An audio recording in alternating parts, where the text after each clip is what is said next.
Guerreiros e guerreiras do Essencial do CFO, muito bom dia, boa tarde, boa madrugada para todos vocês. Falta pouco, hein? Faltam poucos dias para você sacramentar a sua preparação, para você mandar muito bem naquela prova oral, garantir ao menos os seus 50 pontos e garantir a sua aprovação, a sua passadeira de cadete do CFO1. Vem comigo, vem com a gente, que hoje nós vamos tratar de um tema importantíssimo do grupo temático número 3. Hoje a nossa aula é sobre direito civil. Vem comigo. Pessoal, então vamos lá, vamos iniciar o nosso estudo do direito civil. Vem comigo aqui. É um tema um tanto quanto extenso, grande, com diversos conceitos, mas nós vamos tentar mais uma vez perpassar aqui todo o seu edital com o principal. Aquilo que vai ativar seu cérebro, vai ativar sua memória, para que você relembre tudo aquilo que você já estudou. Porque se você chegou na prova oral, você tem conhecimento, você tem qualificação para se tornar um cadete, para ser um oficial da Polícia Militar. Então vem comigo para a gente estudar esse direito civil de ponto a ponto, com os principais temas, para você chegar confiante e com as respostas na ponta da língua. Na tela o sumário para a gente começar aqui. Vamos lá, pessoal. Nosso sumário. Quais temas nós vamos trabalhar no dia de hoje, na aula de hoje, sobre direito civil? Primeira coisa, nós vamos tratar de um aspecto introdutório, a diferença entre direito objetivo e direito subjetivo. Passaremos depois para a pessoa natural, para o fim da personalidade da pessoa natural, para as espécies de morte, ausência, as fases do procedimento de ausência. Trataremos também do instituto da comoriência, da capacidade, direitos da personalidade. Falaremos do domicílio, dos bens, do negócio jurídico, da responsabilidade civil. Vem comigo aqui, responsabilidade civil, um tema queridíssimo do CRS. Então você tem que estar craque nesse tema para a sua prova oral. Depois do negócio da responsabilidade civil, passaremos para a LINDB rapidamente e, por fim, no Código de Defesa do Consumidor. Beleza, pessoal? Na sua tela, o próximo slide, o primeiro slide para a gente começar a nossa revisão turbo. Vamos lá. Pessoal, o próximo slide, ele trata do direito objetivo e do direito subjetivo. Vamos lá, essa diferença ela é importantíssima para a gente estudar o direito civil como um todo. O que significa o direito objetivo, pessoal? O direito objetivo, ele diz respeito ao complexo de normas que regulam as relações juridicamente relevantes com uma fixação em abstrato. Por exemplo, o artigo 186 do Código Civil, que dispõe acerca do ato ilícito. Enquanto uma previsão legislativa trata-se de um direito objetivo, porque ela não foi ainda para o plano concreto, ela ainda está no plano abstrato. Diferentemente do direito objetivo, que por sua vez surge daquela projeção, aquela manifestação individual do que estava em abstrato, como eu disse anteriormente, para o concreto. É dizer, propalam-se no mundo concreto aqueles poderes de um titular para exigir ou pretender de alguém algum comportamento específico. Então, pessoal, já vimos no artigo 86, que trata do ato ilícito, enquanto previsão abstrata, estamos no mundo objetivo. Mas imagine que um sujeito embriagado invada a contramão de direção e bata seu veículo em outro, que estava na outra mão da via. O que acabou de acontecer ali? A norma em abstrato, ou seja, direito objetivo, fez nascer um direito subjetivo para aquele indivíduo que teve seu carro abaroado por um outro condutor de maneira irregular. Beleza? Então vamos lá. Primeira coisa que vocês precisam ter em mente são os elementos do direito subjetivo.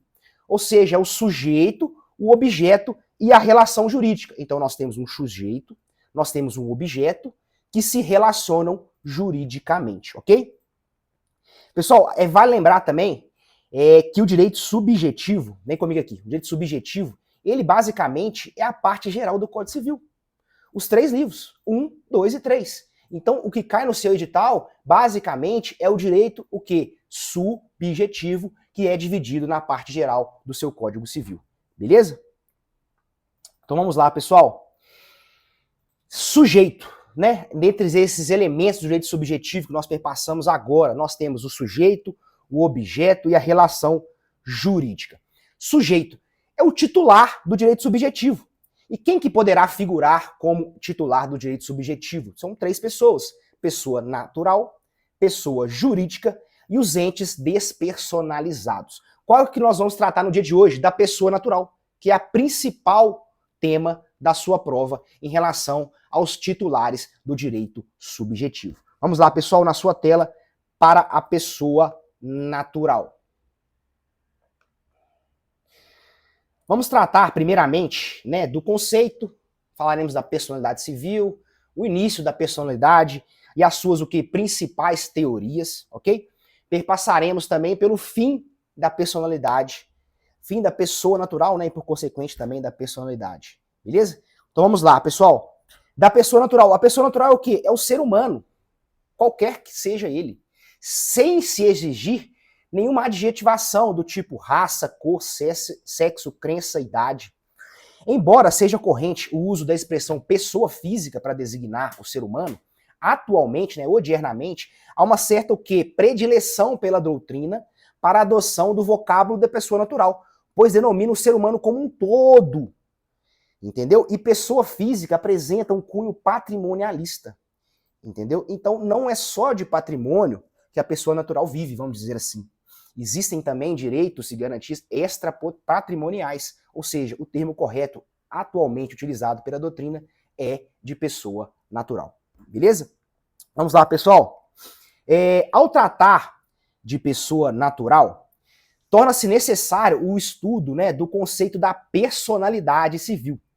O que é a personalidade civil? Ela é uma aptidão genérica reconhecida a toda e qualquer pessoa para que essa possa utilizar das relações jurídicas e reclamar a proteção dedicada pelos direitos de personalidade, direitos esses que nós vamos tratar posteriormente aí no quarto ou quinto tema no nosso sumário que vocês viram no início.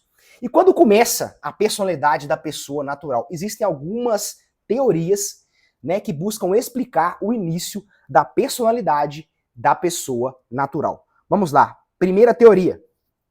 Teoria natalista aí na sua tela, pessoal. A teoria natalista, para os natalistas, a personalidade do ser humano inicia-se do nascimento com vida, não se exigindo mais nenhuma característica como forma humana.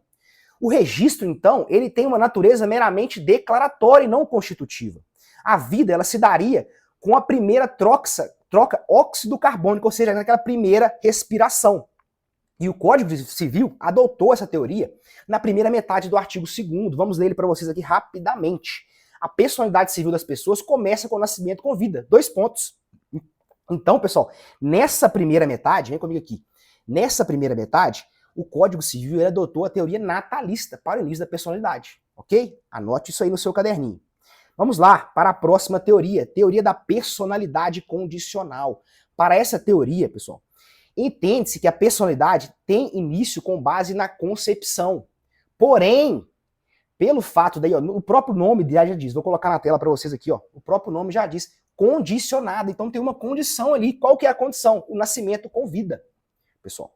Então, para essa teoria, o início da personalidade tem como base a concepção, mas pressupõe, ou seja, há uma condição de nascimento com vida. Então, se aquela pessoa não nasceu com vida, não interessa a personalidade mais, beleza? A última teoria aqui, pessoal, que nós vamos apresentar para vocês na sua tela, a teoria concepcionista. Para os concepcionistas, a personalidade ela se adquire desde a concepção. Ou seja, ele sugere uma releitura do artigo 2º, aduzindo que a capacidade se adquire com o nascimento, mas a personalidade já se adquire desde a concepção. Então, pessoal, o que acontece? Desde a concepção, ela já tem personalidade para essa teoria, ou seja, já tem todos os direitos de personalidade. Mas a capacidade para adquirir e exigir esses direitos, ela é adquirida com o nascimento com vida para essa última teoria, a teoria concepcionista. Pessoal, próximo tema para a gente trazer aqui para vocês é o fim da personalidade natural. Pessoal, a personalidade da pessoa natural se extingue com a morte. É isso que informa o Código Civil. Então, a personalidade, ela se acaba, ela se extingue com a morte. Então, morreu, acabou a personalidade da pessoa natural. Vou ler para vocês aqui rapidamente o artigo 6º do Código Civil. Vamos lá.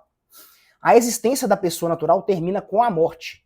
Presume-se esta quanto aos ausentes, nos casos em que a lei autoriza a abertura de sucessão definitiva.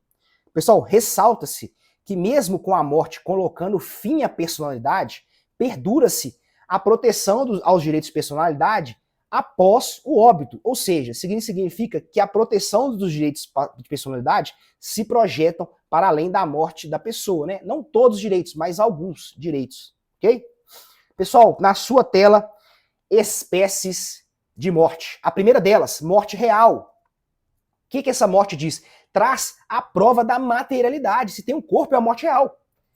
Para fins de transplante, vale lembrar também que a constatação da morte se dá por meio da morte encefálica, ou seja, a atividade cerebral daquele indivíduo, ela cessou. A partir daí, nós já temos essa morte real, ok? Próxima modalidade ou espécie de morte, a morte civil ou morte ficta. A morte civil ou ficta, quando uma pessoa ainda viva é considerada morta. Essa espécie, pessoal, vale lembrar que ela não é mais admitida no ordenamento jurídico, mas nós temos alguns resquícios desse tipo, dessa espécie de morte. Por exemplo, no direito das sucessões, quando há uma deserdação e uma exclusão do herdeiro por indignidade, ele continua vivo, mas para fins de sucessão, esse indivíduo ele é considerado como morto. Beleza?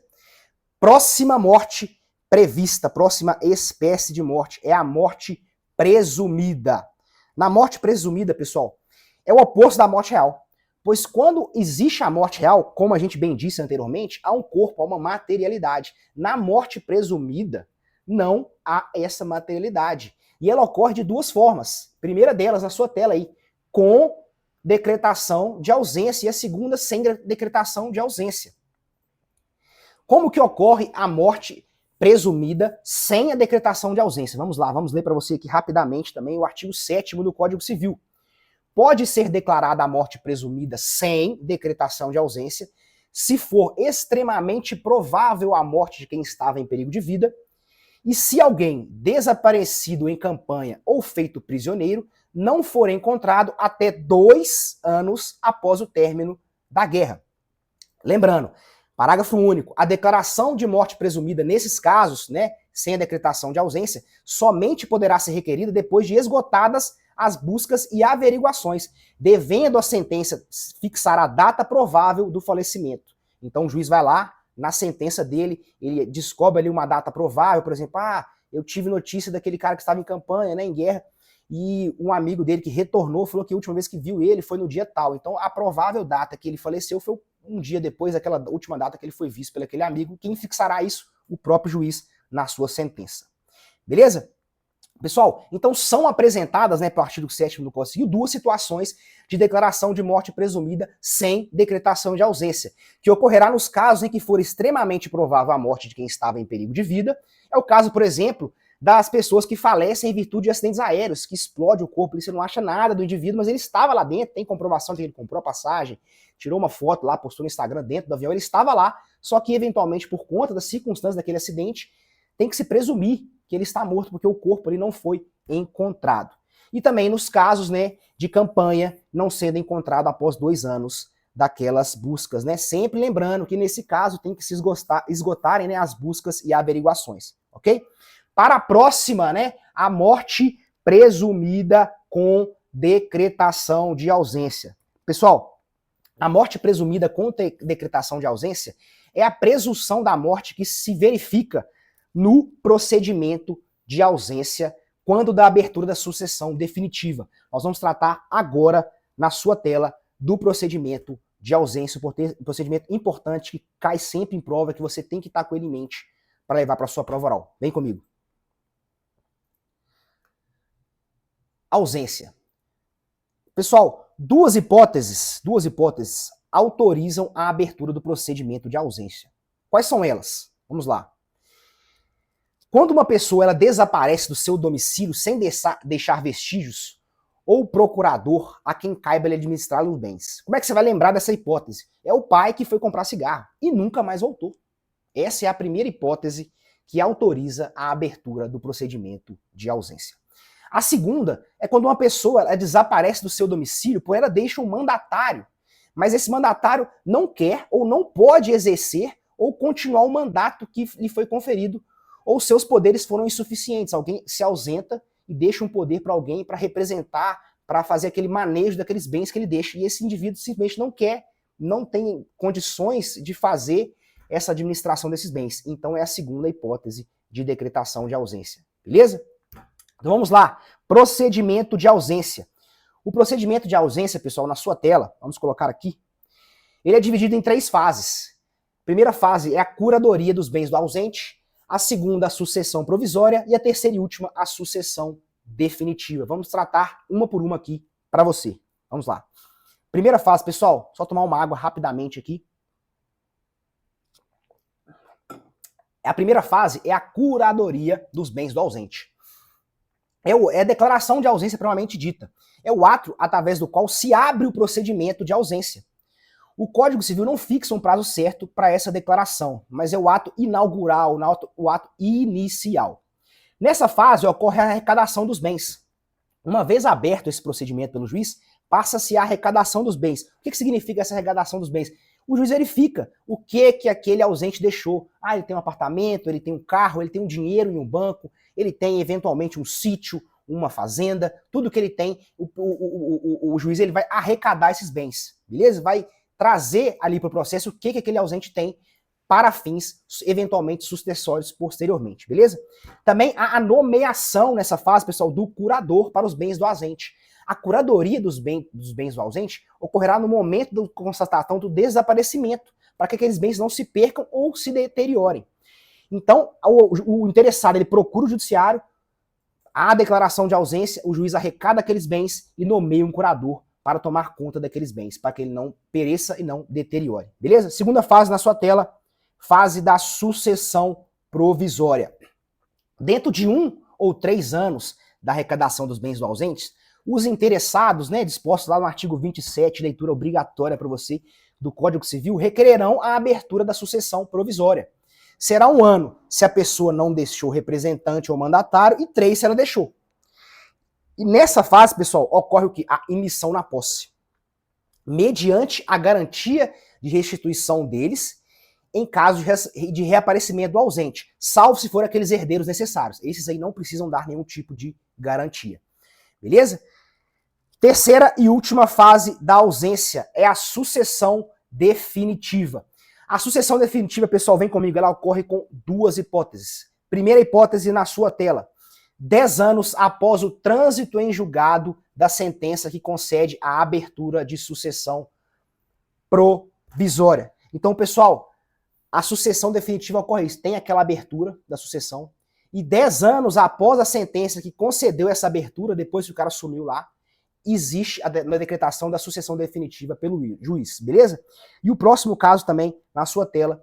Se o ausente contar com 80 anos de idade e de 5 datarem as últimas notícias dele, ou seja, após 5 anos sem notícias dessa pessoa que desapareceu, nessa hipótese, a sucessão definitiva independerá da sucessão provisória. Então, pessoal, o indivíduo tem lá 75 anos, ele sumiu, fez 80 anos, ou seja, tem 5 anos da sua ausência. Nesse caso também não é necessário a sucessão provisória, já passa direto para a sucessão definitiva, por conta da idade. A gente vai esperar que aquele indivíduo, em tese, que já está desaparecido, espere cerca de fazer 90 anos. Não, já é presumível que ele ou está desaparecido, ou ele já infelizmente faleceu. Então, a legislação civil, ela coloca essa hipótese para o quê? Adiantar esse processo, porque os herdeiros já estão loucos ali para pegar aqueles bens, enfim, para quitar as suas dívidas, usufruir daqueles bens.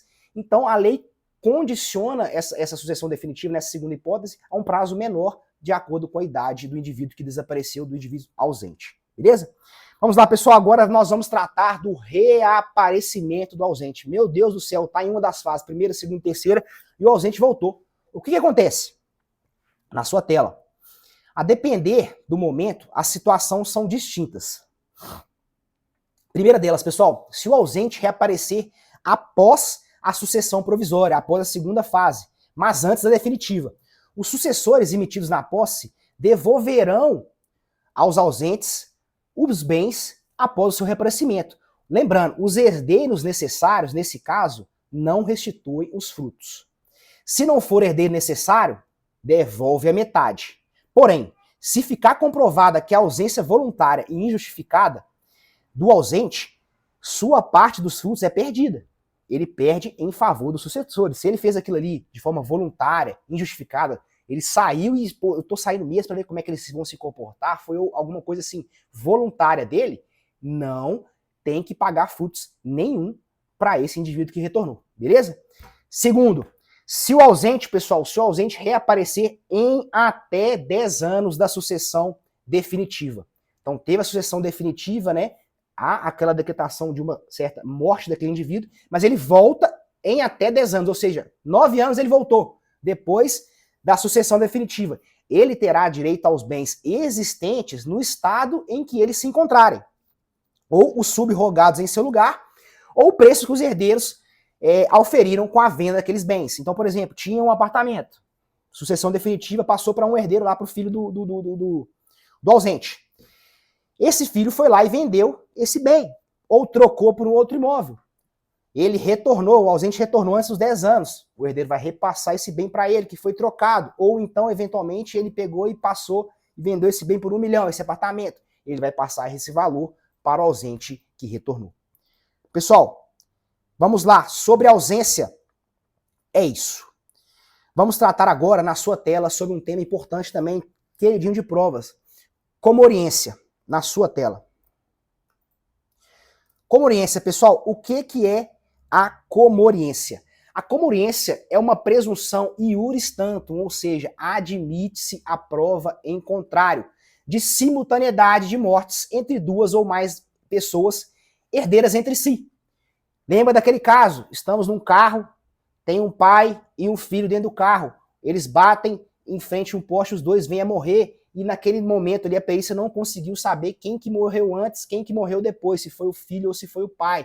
Adota-se este instituto previsto no Código Civil, o Instituto da Comoriência. E qual que é a consequência jurídica? Não há a sucessão patrimonial entre ambos. Então, um não passa bens, né, não transmite bens a nenhum dos outros. Então, por exemplo, o pai e o filho morreram ao mesmo tempo, o pai não vai passar os bens para o filho, e o filho, se eventualmente tiver bens, não vai passar para o pai, já passa para a próxima qualidade de herdeiro, para os próximos herdeiros. Bom, pessoal, esse é o nosso último tema aí, comoriência. Vamos passar agora para o tema de capacidade, tema esse importantíssimo para a sua prova. Na tela. Capacidade. Pessoal, primeira coisa, conceito, né? O que é capacidade? Capacidade é a medida jurídica da personalidade. E ela se manifesta de duas formas. Capacidade de direito, que todos os indivíduos têm, e capacidade de fato. Lembrando que a capacidade de direito mais a capacidade de fato é o que a doutrina denomina como capacidade plena. Pessoal, beleza. E o que é capacidade de direito, professor? Professor, eu não sei, capacidade de direito, me relembra aí, porque tem muito tempo que eu não estudo direito civil, foquei mais no penal, administrativo, constitucional, que são aquelas matérias alicerces do seu estudo, eu tenho certeza. Mas não deixe o direito civil de lado. Vamos lá. O que é capacidade de direito? Trata-se da aptidão para adquirir direitos e contravir deveres. E essa aquisição, essa capacidade de direito, todos os indivíduos têm. Então o indivíduo ele já nasce com ela, com essa capacidade de direito, que é a aptidão para adquirir direitos e contrair deveres. Então eu tenho direitos e tenho direito também de contrair alguns deveres. Todo mundo tem. Mas qual que é a principal capacidade? Que é a capacidade de fato de exercício ou de ação, é a mais importante, que nem toda pessoa tem. Pois se trata de uma aptidão para praticar pessoalmente e por si só os atos da vida civil. Ou seja, embora a pessoa tenha adquirido o direito, né, a capacidade de direito com o nascimento, na concepção dela ali, depois que ela virou uma pessoa natural, ela pode não apresentar a capacidade de fato. Por exemplo, ela não pode celebrar um contrato, ela não pode se casar, não pode adquirir aquele matrimônio, porque ela tem a capacidade de direito, mas ela não tem a capacidade de fato para a prática de alguns atos daquela vida civil. Beleza? Então vamos lá. Pessoal, lembrando que a ausência, vem comigo aqui, a ausência da capacidade, não se esqueça, ela pode ser suprida por instrumentos previstos no Código Civil. Quais são eles? Representação e assistência. Nós vamos ver posteriormente também, mas ela pode ser suprida, essa capacidade de fato. Caso o indivíduo não tenha, pode ser suprido pela representação ou pela assistência, beleza? Então vamos lá. Legitimação versus capacidade. Presta atenção, preste muita atenção. Paralelamente ao conceito de capacidade, nós temos a legitimação. Não se pode confundir, pessoal. Por vezes, a pessoa pode ser que ela tenha capacidade de fato, mas ela não tenha legitimação para praticar determinado ato. A lei exige algo a mais daquele indivíduo para a prática de determinado ato. A legitimação é, portanto, um plus na capacidade. E trata-se de um requisito específico, extra, exigido para a prática de determinados atos da vida civil. E mais uma coisa, vem comigo, não confundam capacidade, legitimação e legitimidade. Legitimidade, nós vamos ver também na próxima aula de direito civil, de direito processual civil. É uma das condições da ação. Então, diz respeito a processo civil. Capacidade e legitimação, direito civil. Capacidade, legitimação é um plus da capacidade. E legitimidade, condição da ação que diz respeito a processo civil. Beleza, pessoal? Algumas teorias da incapacidade.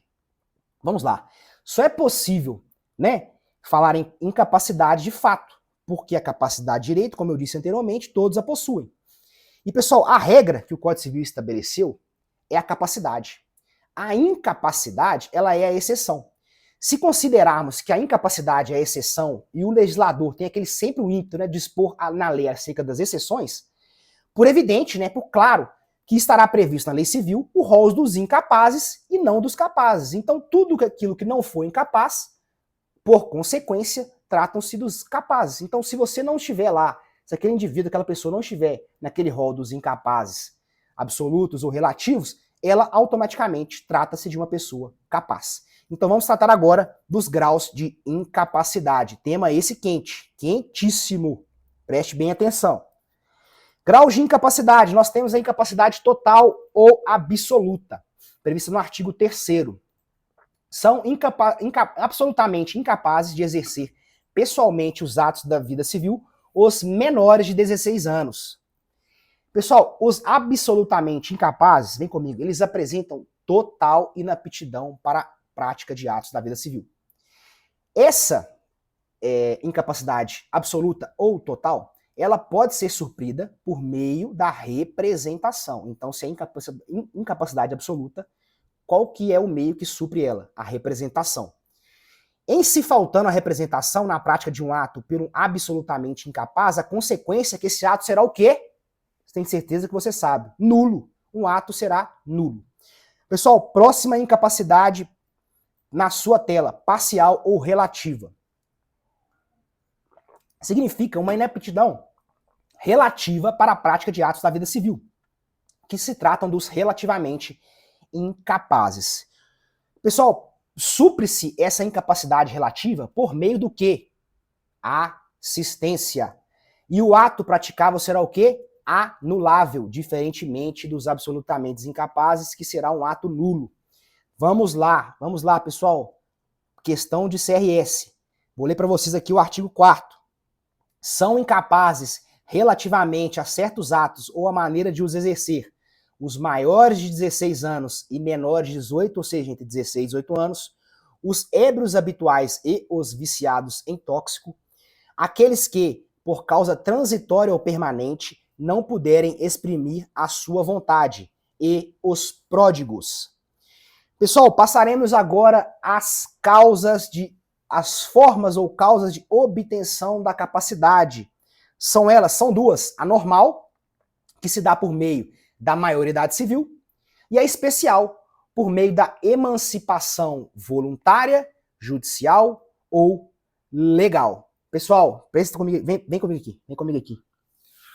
Nas causas especiais, é aquela velha ditado, 5 SRS. Eu vou ler o artigo para vocês, porque isso aqui tem grandes chances de cair na sua prova. 5 SRS. Vem comigo que eu vou te mostrar agora. Vamos lá. A menoridade cessa aos 18 anos completos, quando a pessoa fica habilitada à prática de todos os atos da vida civil, normal. Agora, a especial. Parágrafo único. Cessará para os menores a incapacidade pela concessão dos pais ou de um deles na falta do outro, mediante instrumento público, independentemente de homologação judicial ou por sentença do juiz, ouvido o tutor, se o menor tiver 16 anos completos. Pelo casamento, pelo exercício de emprego público efetivo, pela colação de grau em curso de ensino superior e pelo estabelecimento civil ou comercial, ou pela existência de relação de emprego, desde que, em função deles, o menor com 16 anos completo tenha economia própria. Grave isso para sua prova 5 SRS. Vamos lá, pessoal. Vamos passar agora para o próximo tema na sua tela, direitos da personalidade. Rapidamente passar por esses direitos que eu tenho certeza que você já sabe todos. Se você foi para sua prova, já está na prova oral, com certeza você sabe, mas algumas características importantes para você, primeiramente, rememorar e levar também para a sua prova oral. Pessoal, os direitos de personalidade, eles são intransmissíveis, absolutos, limitados, extrapatrimoniais, vitalícios, impenhoráveis, imprescritíveis, irrenunciáveis, não podendo sofrer limitação voluntária. São os direitos que o ser humano possui sobre os seus atributos fundamentais. Então, direitos de personalidade, meu Deus do céu, tem tanto direito, direito disso, direito daquilo, como é que eu faço para lembrar? Atributos fundamentais, atributos físicos, intelectuais, psíquicos, morais, tais como são os direitos mais caros ali. Vida, privacidade, intimidade, honra, nome, imagem, integridade física e diversos outros. Não erra. Atributos fundamentais. Vai com isso para a prova que você vai acertar em direitos de personalidade. Próximo tema na sua tela, domicílio. Pessoal, domicílio. O domicílio da pessoa natural é o lugar onde ela estabelece a sua residência com ânimo definitivo. Então, quais são os requisitos? Ânimo definitivo e residência. É o fato de localização do homicídio. É o lugar onde a gente vai encontrar aquele homicídio. Para que serve o domicílio? Para segurança jurídica, pessoal. Segurança jurídica. Se eu precisar notificar o indivíduo, se eu precisar fazer uma citação àquele indivíduo, se eu precisar encontrá-lo de alguma forma, até mesmo para cumprir o mandado de prisão contra aquele indivíduo, onde que eu vou procurar isso? No domicílio dele. Onde que ele se encontra, ou ele tem um ânimo de permanecer, onde ele reside, onde ele mora. Então, esse é o conceito de domicílio. São dois os requisitos, como eu disse. Primeiro deles, residência e intenção de permanecer. Espécies de domicílio, pessoal. Espécies de domicílio. Vem comigo aqui. 5 SRS. 5 SRS. Presta bem atenção nesse tema. Vamos lá. Espécies de domicílio. Domicílio voluntário. Guerreiro, guerreira. Domicílio voluntário é aquele escolhido livremente pela pessoa maior e capaz. Ele pode ser alterado livremente, bastando aquela transferência de residência com a manifesta intenção de mudar e ali permanecer.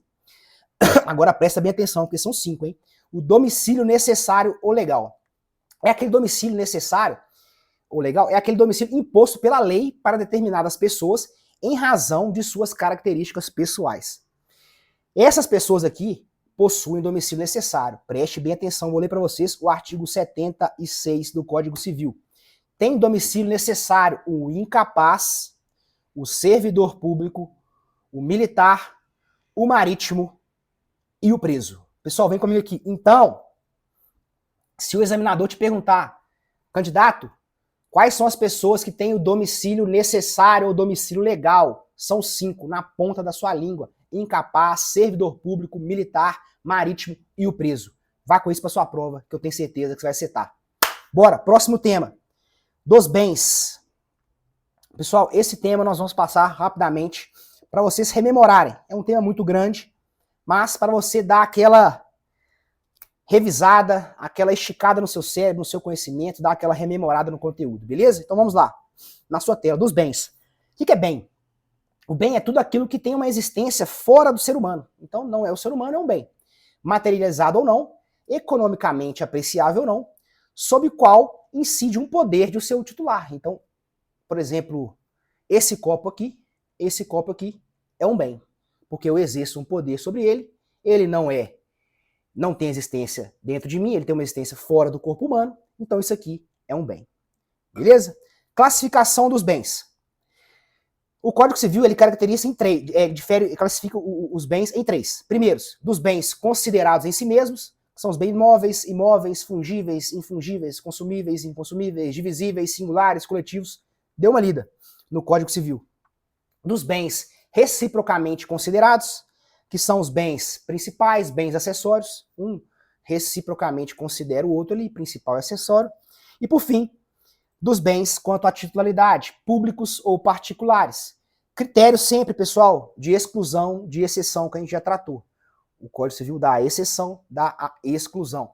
O que não é público é particular. Então, o que o Código Civil faz? Conceitua os bens públicos. Quais são eles? Os bens públicos de uso comum do povo, bens públicos de uso especial e bens públicos dominicais. O que não se encaixa nesse critério, pela exclusão, é o quê? É um bem particular.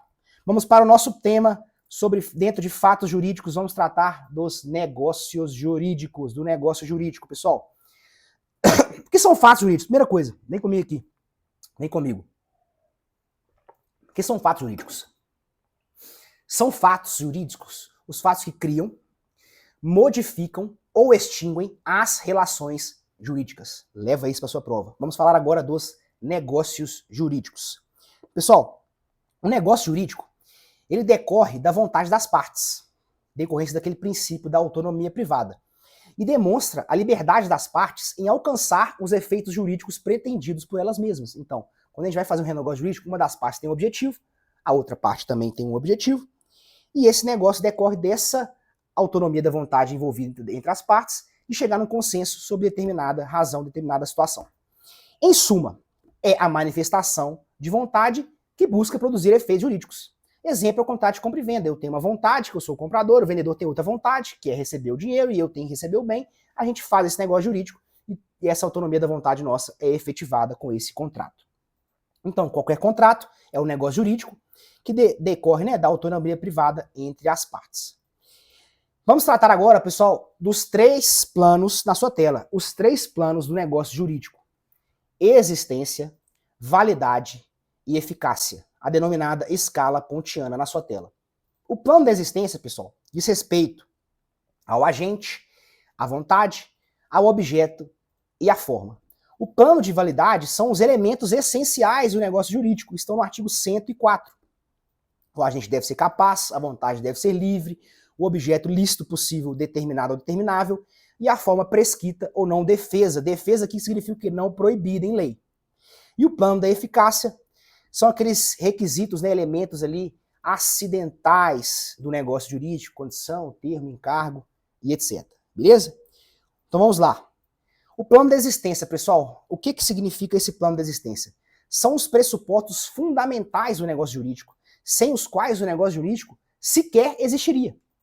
Esses pressupostos são o agente, a vontade, o objeto e a forma.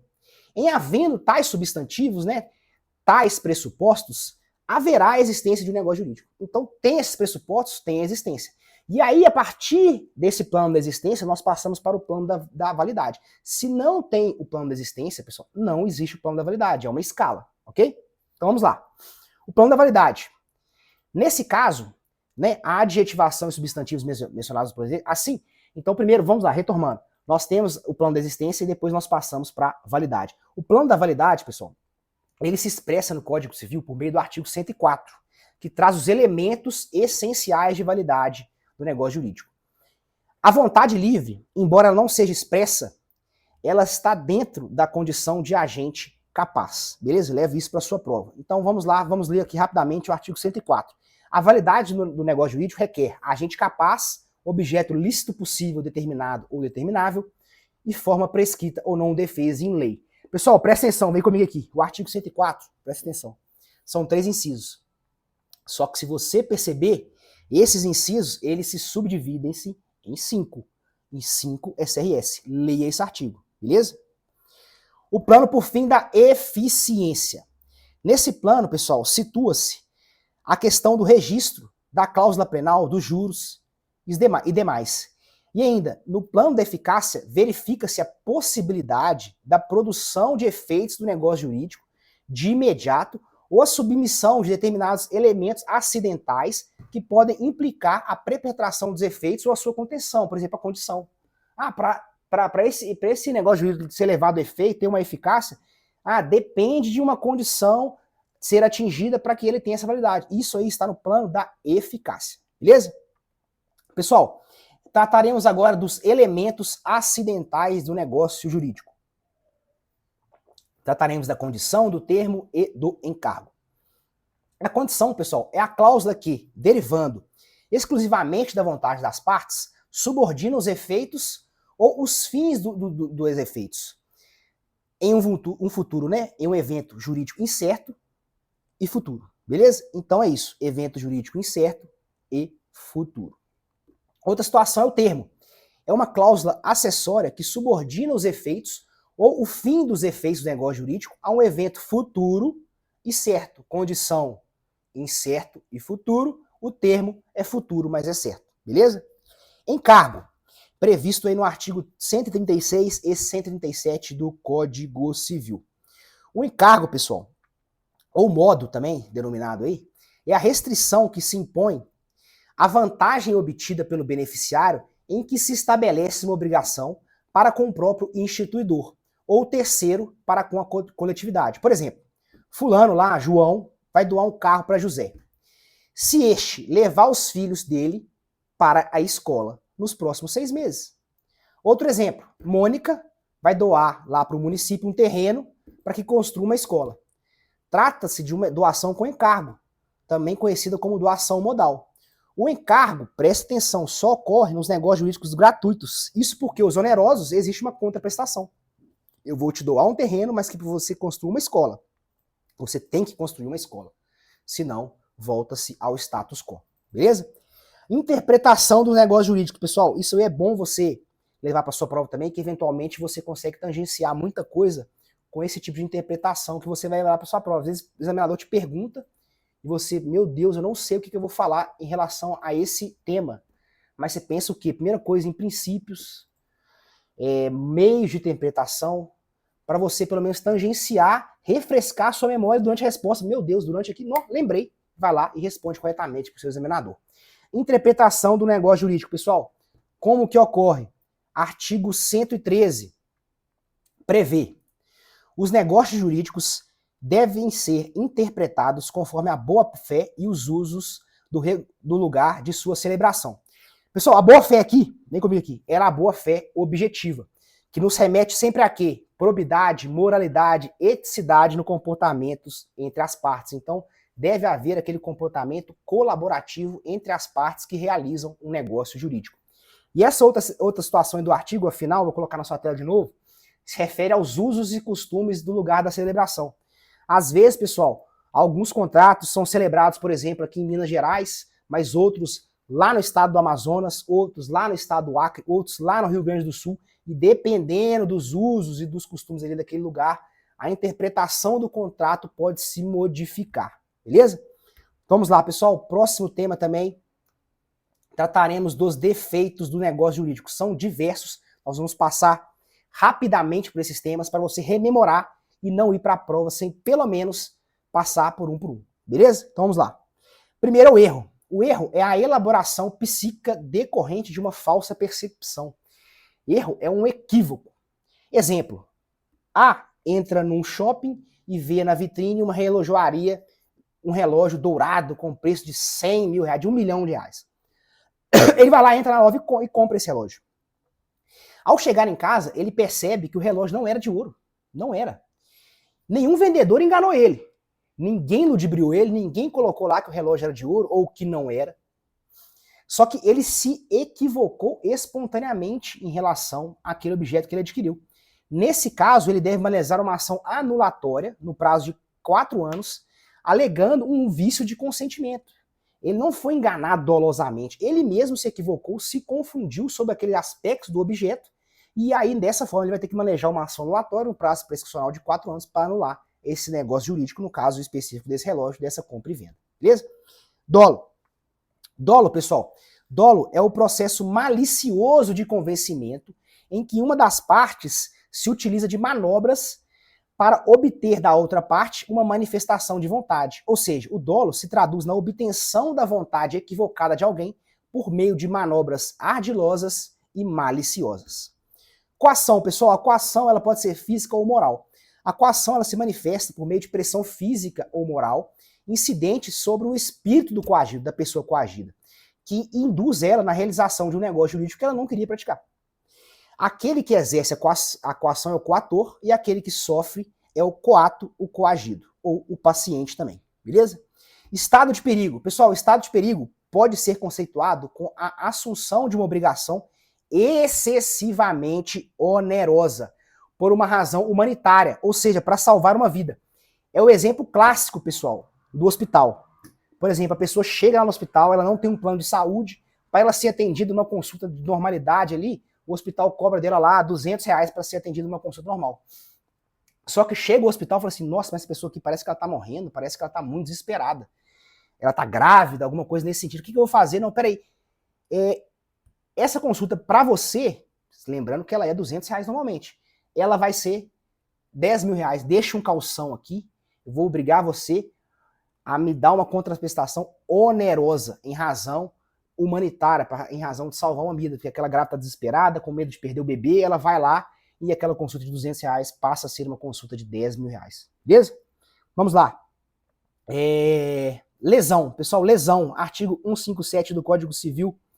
Ocorre a lesão quando uma pessoa, sob premente necessidade ou por inexperiência, se obriga à prestação manifestamente desproporcional ao valor da prestação oposta. Então há uma desproporção ali entre a oferta e o preço.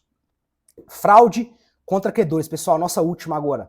A fraude contra credores é um vício social que vicia o negócio jurídico que foi praticado pelo devedor, que se traduz na disposição patrimonial para frustrar a futuro recebimento de um crédito. O devedor, portanto, ciente do seu patrimônio será atingido em razão de uma dívida não satisfeita, promove a sua dilapidação. O que ocorre, pessoal? Eu sou um empresário, né, um comerciante, e eu adquiri uma dívida aí por conta da Covid. Infelizmente, eu estou com uma dívida gigante e eu tenho diversos bens em nome da minha, vamos dizer assim, padaria. Eu tenho uma padaria. E eu tenho diversos bens, eu tenho fornos, eu tenho carro, eu tenho caminhonete, eu tenho caminhão de entrega, porque eu também faço o serviço de buffet ali com a minha padaria. E eu vejo que eu vou falir e que os meus credores vão vir buscar esses valores atrás de mim, atrás do meu estabelecimento, e eu pego aqueles bens que eu sei que eles vão atrás, por exemplo, o caminhão, os fornos, e começo a vender dilapidar o meu patrimônio para fraudar a execução daqueles credores que eu já sei que eu devo eles, né? Devo, não nego, pago quanto puder. Mas nesse caso não é pago quanto puder, não vou pagar.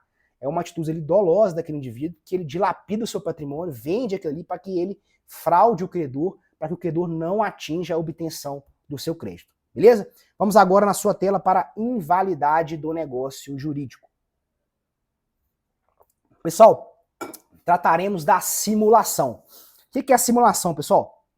A simulação é o intencional desacordo entre a vontade manifestada e o resultado. Imagine que haja um homem casado que, não podendo doar bens à amante, simula uma compra e venda. Porque o artigo 550 do Código Civil proíbe tal doação. Então vamos lá. O indivíduo ele é casado, só que ele quer dar um presente para sua amante, só que ele não quer que a sua esposa descubra, e ele também não pode fazer isso. O que ele faz? Opa, vou simular aqui um contrato de compra e venda, faz um contrato fake ali, uma fake news de um contrato de compra e venda, junto ali com a sua amante, e ele entrega aquele bem para ela, entrega aquele carro que ele queria já doar para ela e não recebe nenhuma contraprestação. Ele simula aquele negócio jurídico para dar uma validade para ele, mas na verdade ele é totalmente inválido. Beleza? Proteção do terceiro de boa-fé. Pessoal, o Código Civil, né, sempre, né, um princípio basilar, aí, alicerce das relações civis, é o princípio da boa-fé, a boa-fé objetiva. No artigo 167, diz o quê? Ressalvam-se os direitos do terceiro de boa-fé em face dos contrataentes dos negócios jurídicos simulados. Imagina o seguinte, pessoal, nesse exemplo que eu dei agora, a amante que recebeu aquele carro, dentro daquele contrato de compra e venda simulado, ela pega e revende esse carro, normalmente, ela usou ele ali durante um ano, sei lá, 6 meses, e revende aquele carro para um terceiro, e esse terceiro adquire de boa fé. Vê lá o carro, visita o carro, paga o preço justo por aquele veículo, adquire aquele veículo, e sai andando, beleza. E depois vem a esposa desse indivíduo que simulou esse negócio jurídico e passou esse veículo para amante e quer fazer anulação desse negócio jurídico. Vai atingir aquele terceiro de boa-fé? Não vai atingir aquele terceiro de boa-fé, justamente pelo fato do que ele estava de boa-fé. E o Código Civil sempre protege os direitos de boa-fé, os direitos de terceiros de boa-fé. Beleza? Pessoal, agora na sua tela da prova. Vamos tratar aqui da prova. Da prova. Pessoal, a prova, como que a gente prova? Vem cá. Como que a gente faz prova de um negócio jurídico? Por exemplo, tem vezes que eu vou em algum lugar, vou numa praça lá, um exemplo, o indivíduo foi numa praça e fez ali uma compra e venda, né? Ele comprou um celular na praça, comprou uma chuteira, comprou uma bola ali, que tinha um pessoal jogando bola, e foi lá e comprou a bola. Como que a gente faz prova desse negócio jurídico? 5 SRS. Selecionei esse artigo aqui, porque 5 SRS. Na sua tela aí, prova. Pessoal, vamos lá. Qual é a prova de um fato jurídico, né? Um fato ou um negócio jurídico? Salvo o negócio, artigo 212, anota aí. Anota aí, porque 5 SRS. Anota no seu caderninho, anota na sua tela aí para você conseguir ver esse artigo depois. Artigo 212. Salvo o negócio a que se impõe uma forma especial, o fato jurídico, né, pode ser provado mediante 1. Confissão, 2. Documento, 3. Testemunha, 4. Presunção e 5. Perícia. Leia o artigo 212. Vamos lá para o nosso próximo tema, na sua tela, responsabilidade civil. Pessoal, vamos lá, responsabilidade civil. Antes disso, vamos fazer uma introdução. A ilicitude, pessoal, ela ocupa um lugar em qualquer ramo do direito, né? Uma vez que a ilicitude é uma contrariedade entre uma conduta e o direito, seja ele civil, penal, enfim. É uma contrariedade à norma, contrariedade ao direito. Assim, nós estaremos diante, né, de um ilícito penal se essa contrariedade se der no âmbito das normas penais, que são o direito público. Mas, se essa contrariedade se dá em relação às normas de direito civil, que são normas de direito privado, nós estaremos diante dessa responsabilidade, diante de uma responsabilidade, o quê? Privada, diferentemente da responsabilidade penal, beleza? E essa responsabilidade civil, que é a responsabilidade do direito privado, ela se subdivide em duas, na sua tela. Responsabilidade civil contratual e responsabilidade civil extracontratual. O dever jurídico de uma pessoa, né, ele pode decorrer de uma relação jurídica obrigacional, né, pré-existente, que é uma relação contratual, ou então de um preceito geral do direito. Nesse primeiro caso, né, da relação contratual, a violação do dever jurídico ocasionará a responsabilidade contratual, uma responsabilidade dentro do contrato. Já a segunda, né, a violação do dever jurídico ocasionará a responsabilidade extracontratual, também chamada de aquiliana, beleza? A responsabilidade contratual, ela está disposta no artigo 389 seguintes, que não é objeto do nosso estudo. Agora, a responsabilidade civil extracontratual, sim, que está nos artigos 927 e seguintes do Código Civil. Não deixe de ler os artigos 927 e seguintes do Código Civil, beleza? O prazo prescricional, pessoal, o prazo prescricional, né, para a responsabilidade contratual é de 10 anos. Ao revés, que a responsabilidade extracontratual é de 3 anos. Pessoal, uma coisa importante para a gente tratar agora, responsabilidade objetiva e responsabilidade subjetiva. Você tem que saber na sua prova a diferença entre as duas, ok? Então vamos lá. Na sua tela. Responsabilidade civil subjetiva. Quais são os pressupostos da responsabilidade civil subjetiva? São conduta humana antijurídica, na sua tela, dano, nexo causal e a prova do dolo ou da culpa. Lembrando, pessoal, que a culpa ela se subdivide em 3: negligência, imprudência e imperícia, beleza? Não se esqueça disso para sua prova. Vamos tratar aqui agora, pessoal, da culpa concorrente ou culpa recíproca. Essa culpa concorrente ou culpa recíproca, ela ocorre quando o agente, ele atua,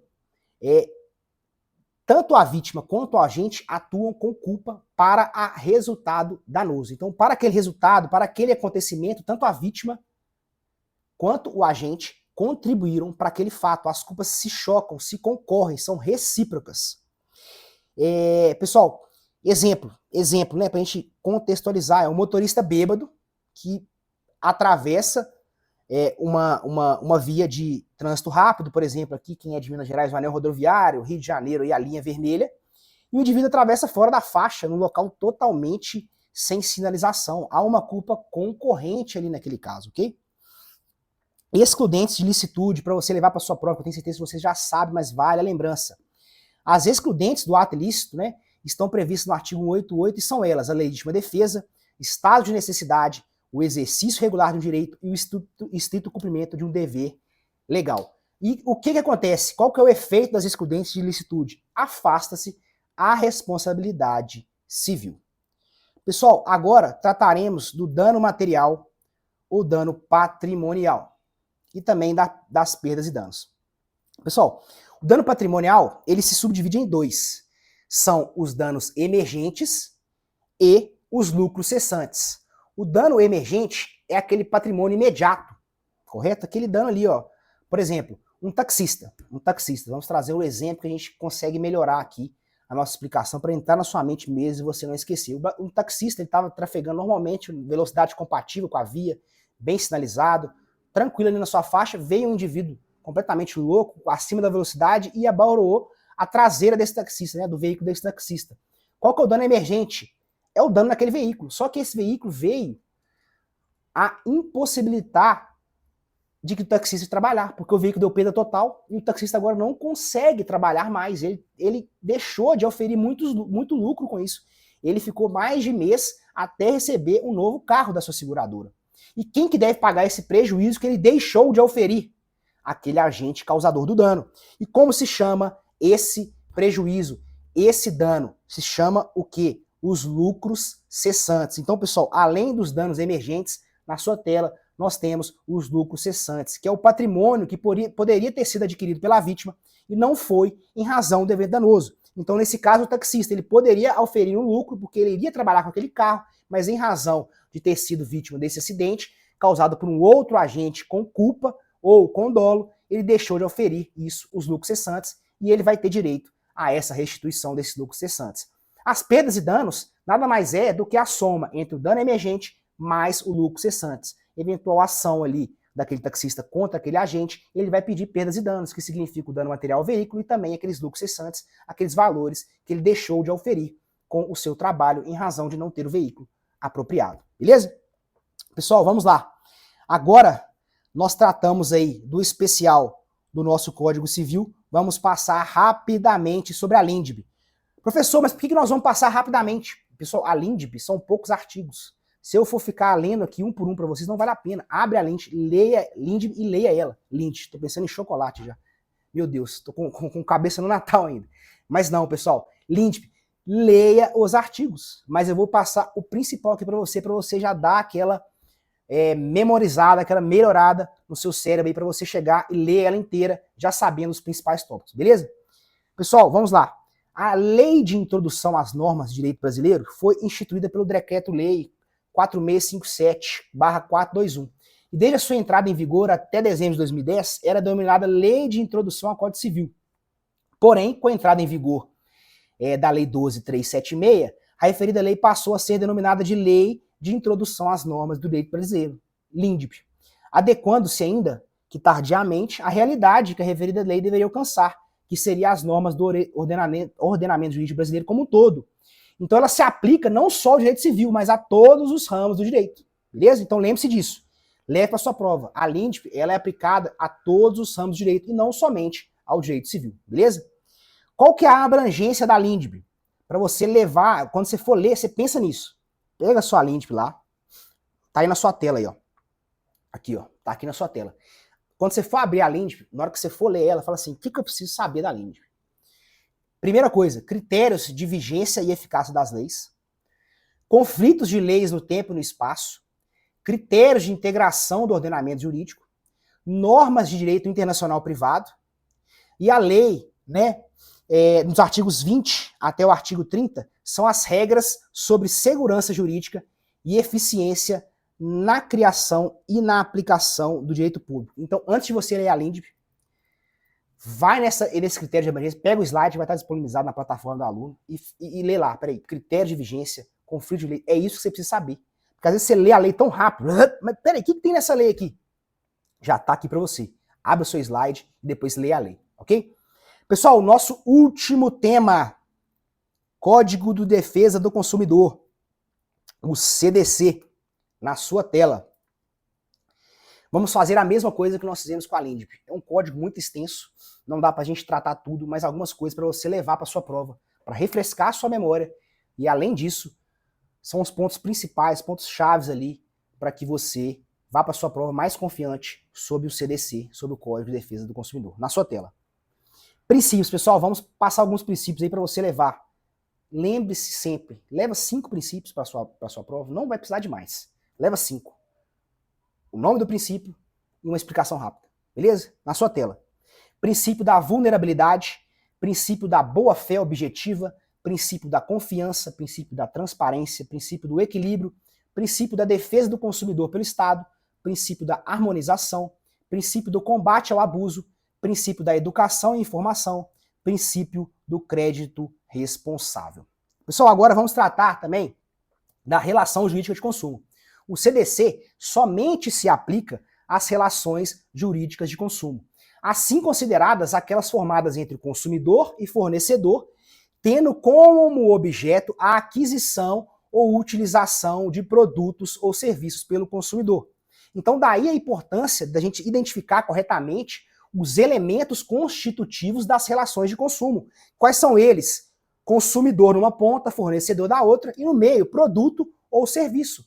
Consumidor e fornecedor são elementos subjetivos e produto e serviço são elementos subjetivos. Beleza? Então vamos aos conceitos, para você rememorar tudo. Quando você lê esse conceito, você vai lembrar de tudo. Tudo do CDC. Fica tranquilo. Vamos lá. Consumidor é toda pessoa física ou jurídica que adquire ou utiliza produto ou serviço como, eu sei que você falou na sua mente aí, destinatário final. Beleza? Vamos lá. Serviço.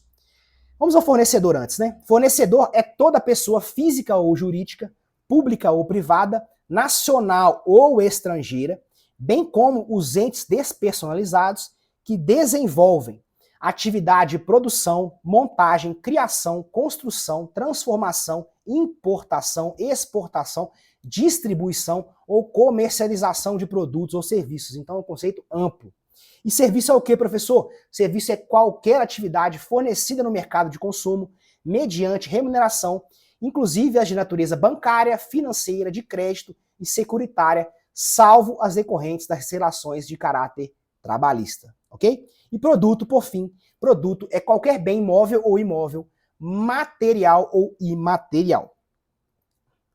Pessoal, agora a responsabilidade civil, um tema importante nas relações de consumo. Pessoal, vamos lá. No direito privado, a culpa é o elemento chave para que se surja o dever de indenizar, como nós vimos acima na responsabilidade civil dentro do Código Civil. Fala-se, então, em responsabilidade civil subjetiva, na qual a verificação da existência da culpa depende da análise da conduta do causador do dano. Com o passar do tempo, os aplicadores do direito perceberam que algumas vítimas possuíam sérias dificuldades para provar a culpa do causador do dano. Por isso, o sistema avançou e passou a admitir as chamadas presunções de culpa, por meio das quais o agente causador do dano é considerado, em princípio, culpado, cabendo a ele provar que não agiu com culpa, sob pena de responder pelos prejuízos suportados a vítimas. É a inversão do ônus da prova dentro daquele processo civil ali. Essa flexibilização do conceito da prova e da culpa, iniciada pela ideia da culpa presumida, evoluiu para a culpa contratual, a culpa anônima, até chegar ao que se convencionou chamar de responsabilidade objetiva, ou seja, uma responsabilidade sem culpa. A superação da culpa, como fundamento da responsabilidade civil, teve início no século XIX e incorporou definitivamente o ordenamento jurídico no fim do século XX. Para fundamentar essa nova responsabilidade civil sem culpa, surgiram as teorias do risco, proveito, risco criado, risco da atividade, risco administrativo e risco integral. E qual que é o fundamento do CDC? Qual teoria? É a teoria do risco da atividade. Pessoal, a doutrina afirma que a responsabilidade civil objetiva do CDC está fundada no risco da atividade, ou seja, aquele que se dispõe a exercer alguma atividade no mercado de consumo, qualquer que seja ela, deve assumir os riscos a ela inerentes ou decorrentes. Pessoal, vamos ler também, Não é que você lê também não, Eu já li, eu já passei, mas você vai passar também. Então leia os artigos aí sobre acidente de consumo, artigo 12 ao 14. Leia também os artigos 18 ao artigo 25, que trata do vício de produto e serviço, Vamos tratar rapidamente aqui, para você também. Não, professor, eu tô na onça, meu Deus do céu, eu não consigo ler esses artigos tudo, já li milhões de coisas. Rapidinho, para você levar para sua prova, então. Responsabilidade pelo fato de produto e do serviço. que é o acidente e consumo, artigos 12 a 14. Eles são decorrentes de danos causados à incolumidade físico-psíquica ou à incolumidade econômica do consumidor, por defeito, né, uma falha na segurança dos produtos ou serviços fornecidos. Exemplo, um aparelho de telefone celular com defeito de fabricação provoca um curto-circuito, explode e fere o rosto do cara que estava usando o celular. Esse é um exemplo. Agora, responsabilidade pelo vício do produto e do serviço, decorrente da ofensa à incolumidade econômica do consumidor, provocada por vícios de qualidade ou de quantidade dos produtos que o tornem inadequados ou inapropriados ao consumo e lhes diminuam o valor ou acarretem disparidade entre aquilo que é fornecido e informado. Exemplo, um aparelho de TV cujo sistema de som não funciona adequadamente, ou um frasco de perfume que fala que lá tem 100 ml, quando você vai medir tem 80 ml. Beleza? Pessoal, acho isso mesmo, acabamos. Enfim, acabamos nosso direito civil, passamos um pouco da 1 hora, mas a gente queria passar tudo para vocês. Espero que tenham gostado, espero que tenham rememorado todo o conteúdo de direito civil, LINDB, CDC, para que você vá para a sua prova preparado para você tirar total no grupo 3, beleza? Nos vemos na próxima aula de Direito Processual Civil. Um forte abraço a todos, mantenham-se firmes, que sábado é o dia da vitória. Domingo, vocês já podem comemorar, sábado mesmo nós vamos fazer a correção da prova para vocês, e domingo eu tenho certeza que você vai comemorar, vai aproveitar, aí você viaja, curte a sua família, porque serão 3 longos anos pela frente, mas tenho certeza que vocês serão aprovados. Obrigado mais uma vez pela confiança, espero ter ajudado, um forte abraço e venha ser aprovado com a gente.